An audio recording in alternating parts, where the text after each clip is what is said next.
आप सभी UP triple SC के लेखपाल अभ्यर्थियों को मेरा नमस्कार। कैसे आप सभी? उम्मीद है आप सभी अच्छे और स्वस्थ होंगे और आपको इंतजार है आखिरकार रिजल्ट कब आएगा। तो साथियों मैं आपको बता दूं कि आखिरकार पूरी जो आपको दही चल रही है ना दिमाग में, जिसको कहते हैं आप माथा पच्ची प्योर हिंदी में, तो आपको बता दे, देखिए आपको नहीं हमें भी इंतजार है ठीक है रिजल्ट को। तो आपको बता दे कि अच्छी आखिरकार रिजल्ट सर कैसे क्या होगा, अब हमको समझ नहीं आ रहा है क्योंकि संदिग्ध भी एक तरफ है और सबसे बड़ी बात है कि संदिग्ध को लेकर के और उससे भी ज्यादा कहीं ये है कि कट ऑफ क्या रहने वाली है।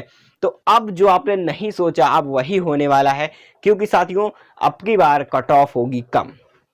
अब ये सोचेंगे सर कैसे कम हो सकती है, क्योंकि पोस्टें 8,000 प्लस है, लेकिन जो है ये ऐसे कैसे हो सकता है। तो आपको अभी पूरा समझा दूंगा मैं संपूर्ण जानकारी के साथ, आखिरकार ऐसा क्यों हुआ तो मैं आपको पूरा क्लियर कर देने वाला हूं। ठीक है, कट ऑफ कम होने का इसके पीछे का रीजन क्या है मैं बता दूंगा और आपको स्पष्ट क्लियर हो जाएगा कि कट ऑफ कम क्यों रहने वाली है। जो आप सोच रहे हो ना कि काफी ज्यादा स्कोर है तो वही सिलेक्ट होंगे ना, तो अभी आपको पूरा क्लियर होने वाला है। चलिए, वो सब बाहरे होंगे ना, कैसे बाहरे होंगे हम आपको बता दें। देखिए ऐसा है ना, यह होने वाला है कि संदिग्ध का आखिरकार बाहर काहे होंगे, तो मैं आपको यह भी बता दूं। तो यही लिए होंगे कि अब जो है कट ऑफ कम इसलिए हो रही है क्योंकि जो 15,000 कैंडिडेट हमारे संदिग्ध में हैं ये कहां जाएंगे, है ना। इस संदिग्ध लोग जो है ना ये बाहर में रहेंगे। अभी बाहर रहेंगे तो अभी सोचो कि कैसे आगे होगा। अब ये बाहर चले गए, मान लीजिए इनमें से कौन हो रहा है, इनमें से कुछ बाहर होंगे। आप सोच रहे हो कि सर पूरे का पूरा बाहर थोड़ी ना करेंगे ना, तो मैं आपको ये भी बता दूं कि ये पूरा का पूरा बाहर ना होंगे, फिर भी अगर कुछ भी हो भी जाते हैं, मान लीजिए कुछ हो भी जाते हैं ना, तब भी इसमें से जो संदिग्ध में है ना कि जिनका नंबर जो है काफी हाई में समझ में आ रहा है ना, वो जो है ये क्लियर हो जाएगा।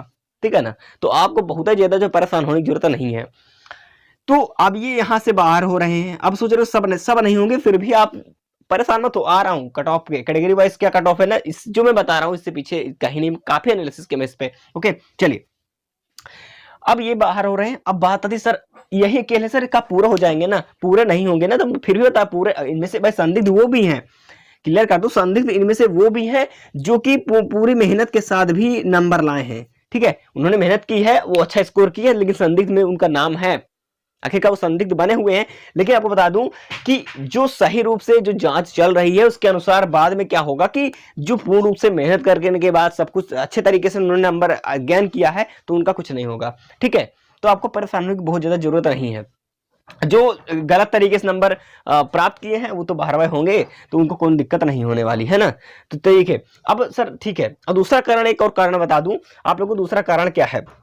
चलिए देखिए, एक दूसरा कारण है, एक दूसरा कारण ये है कि अब होगा क्या। देखिए यहां पर एक तो 15,000 का, इनमें से कुछ होंगे कहां, बाहर, ये बात क्लियर हुई।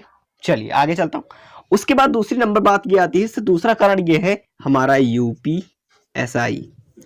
अब सर ऐसा क्यों, यूपीएसआई कैसे इंक्लूड है। देखिए जो अब यूपीएसआई के कैंडिडेट थे, ये कैंडिडेट क्या करेंगे कि ये जो है जो कि इनका डीवी देने की, देखिए आपका रिजल्ट में नाम है, अच्छे स्कोर आपने लेखपाल में कर लिया और आपने यूपी लेखपाल का एग्जाम दिया, यूपीएसआई के लेखपाल दिया, ठीक है ना। तो मतलब उसमें के इसमें भी कूद गए, उसमें के भी इसमें कूद गए, है ना, तो दोनों टक्कर हो गई है। तो कहने मतलब ये है कि देखिए डीवी तक तो ठीक है ना। अब क्या होगा कि कुछ यूपीएसआई कैंडिडेट जो कि लेखपाल के भी फॉर्म फिलअप किए थे, इन्होंने इसका भी एग्जाम दिया, यूपीएसआई का भी एग्जाम दिया, अब इसमें भी अच्छे स्कोर कर पाए, उसमें भी वो सिलेक्ट है अपने हिसाब, ठीक है, वो मान रहे हम सिलेक्ट है ना।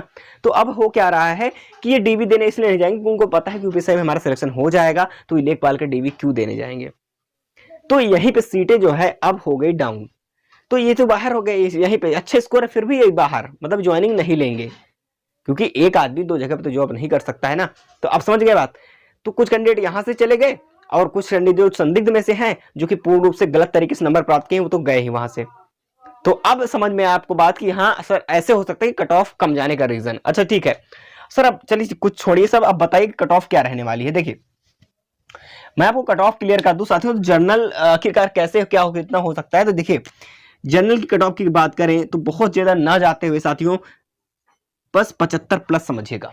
ओके, अब ओबीसी की बात करें, ओबीसी क्या रह सकती है, तो बहुत ज्यादा नहीं सर 70 प्लस। अब ईडब्ल्यूएस की बताइए, ईडब्ल्यूएस की भी इसी समझ सकते हैं कि 70 के आसपास, ये भी 70 प्लस मान सकते हैं, क्योंकि ओबीसी और ईडब्ल्यूएस लगभग सेम ही होते हैं, 1-2 नंबर का फर्क पड़ता है कहीं कहीं पे। अब चलिए, अब जो देखिए, अभी सोच रहे हो कि सर कोर्ट का मामला 10% आरक्षण ईडब्ल्यूएस वाला मामला है, इस पे विचार नहीं करना, ठीक है ना, इसको पेंडिंग में रहने दो, कुछ भी नहीं होगा। ओके, जैसे भी होगा थोड़ा बहुत 1-2 नंबर का फर्क पड़ेगा, कोई दिक्कत नहीं है। बाकी एससी की बात करते हैं तो एससी का जो है लगभग 65 के आसपास की बात करें, एसटी की बात करें तो ये जाएगा आपका बहुत ज्यादा न जाते हुए 55 से 60 नंबर तक एसटी का। एक्स सर्विसमैन से क्या होगा, तो ये समझ लीजिए कि 50 से 55 नंबर के इर्द गिर्द कहीं जाने वाली कट ऑफ नहीं साथियों। और फीमेल की ओवरऑल कट ऑफ की बात करें तो ये जर्नल जो इसमें होता है ना ये जो जर्नल है फीमेल में, ये फीमेल में लगभग ये भी 75 प्लस ही रहेगा, क्योंकि ओवरऑल कट ऑफ बनती है।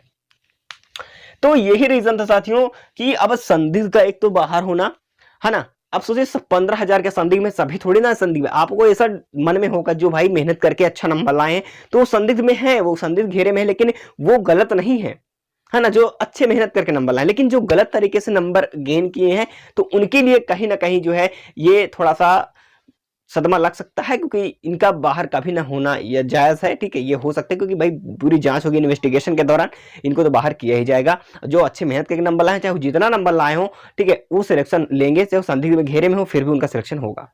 जो गलत तरीके वही बाहर होंगे। एक यूपीएसआई वाला मामला समझा, यूपीएसआई से जो इसमें सिलेक्ट हुए हैं, ठीक है ना, तो उनका क्या होगा कि जो इसमें सिलेक्शन पा रहे हैं उनको पता है कितना नंबर हमारा आ रहा है, तो वो दे है क्या करेंगे, अब वो बाहर जो है नहीं जाएंगे। कहने का मतलब ये है कि यूपीएसआई सिलेक्शन उनका भी हो रहा है, यहाँ पे भी हो रहा है, तो भाई वो यूपीएसआई की पोस्ट लेंगे ना 1.5 लाख की लेखपाल का, बात समझ नहीं।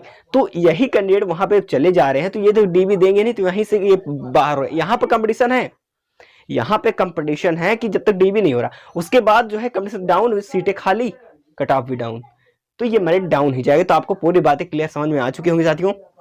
जैसे भी आता है रिजल्ट आपको बता दिया जाएगा, कब आता है जैसे मैंने चलिए बता भी देता हूँ आखिरकार सर परिणाम कब तक जारी होगा। देखिए मैं एक पॉइंट पे बात करूँ, बहुत समय लगने वाला है इसमें, बहुत नहीं समझना, यहाँ पर दिसंबर लगेगा, ठीक है ना, तो दिसंबर तक यहाँ पर जो है सब कुछ क्लियर हो जाएगा। तो बहुत परेशान होने की आप लोगों को जरूरत नहीं है साथियों, दिसंबर से ज्यादा आपको कहीं नहीं जाने वाले। देखिए सब कुछ अगर जो जांच है वो पूर्ण रूप से सही तरीके से अगर हो जाती है, ठीक है, अगर आगे प्रोसेस नहीं प्रशासन के द्वारा हुआ तो ठीक है, अगर विभाग ने ऑर्डर नहीं मिला है, ठीक है, जो एसटीएफ जांच चल रही है उसके अलावा कुछ और दिक्कतें अगर हो रही इसमें आगे कुछ मिल रहा है तब तो प्रोसेस बढ़ जाएगा, अलग बात है। नहीं तो साथियों रिजल्ट आपका दिसंबर तक तो कंफर्म है, तो आप लोगों को कोई परेशान होने की जरूरत नहीं है। आप चैनल पे नए हैं सब्सक्राइब जरूर कर लीजिएगा साथियों, क्योंकि इस यहाँ पर ऑफिशियल अपडेट्स ही दी जाती है, ठीक है साथियों। चलिए चलते हैं और जल्द ही मिलेंगे अगले इन्फॉर्मेशन जिसका आपका इंतजार है। जय हिंद।